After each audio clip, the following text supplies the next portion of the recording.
আড়াই মাস পার হয়ে গেলে কেমন যেন বাচ্চারা আর একা থাকতে চায় না। সবসময় চায় যে ইন্টারাকশন হোক তাদের সাথে সবার।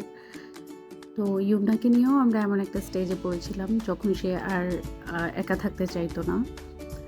তখন হঠাৎ করে একদিন ওর দাদা একটা সুন্দর দোলনা নিয়ে আসলেন, নিজের হাতে সেটা বাঁধলেন নাতনির জন্য, তারপর তাকে শুইয়ে দিলেন।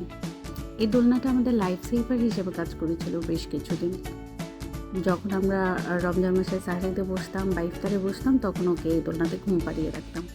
আর ও কেমন যেন শান্ত থাকতো, ঘুমিয়েও পড়তো। এখন আর এই দোলনাটা নেই।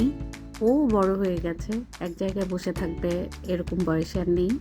কিন্তু এই মেমোরিটা যাতে সারা জীবন থাকে, ও যাতে সারা জীবন মনে করতে পারে ও সবার কত আদরের ছিল, এই জন্য এই মেমোরিটা রাখা, এই ভিডিওটা করে রাখা, ভয়েস ওভার দেয়া।